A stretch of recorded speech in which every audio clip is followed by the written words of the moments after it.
आख्या दुनिया दी यार शै लभ जांदी है कर्म वालिया पैसा ही नहीं लभदा पैसा ए पूरा होइए ना ते बाकी टेंशन कोई नहीं वेख ना ठंडियां हवावां आ पिंड दा व्यू वेख किड्डा कमाल दा माहौल है आ कुड़िया वा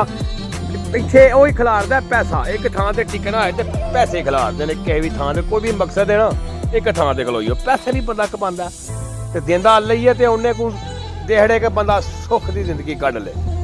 ते जिउंदे रहो सारे तुसी भी मैं भी ठीक ठाक हाँ ते खुश रहा करो मकसद ये खुश रहा करो जेड़े हाल दे विच भी हो टेंशन ना लिया करो किसी शहर दी भी पिंडां दे माहौलों जी बड़े वधिया ने तुसी जरा को अपना माहौल ख्याल जिंदगी दौर बदलो वे पगला जान दिया है कोई टेंशन नहीं हो तां जान दिया कोई नहीं फिरो टुरो तुसी को कतर बैठा को बहरीन बैठा को दुबई बैठा को सऊदीया बैठा कोई इटली बैठा को फ्रांस बैठा कोई यूनान बैठा कोई यूके बैठा कोई इंग्लैंड बैठा कोई अमेरिका बैठा खुश रहो जिथे भी हो समझ दो टेंशन ना लिया करो बेफिक्र हो जिउंदे रहो आह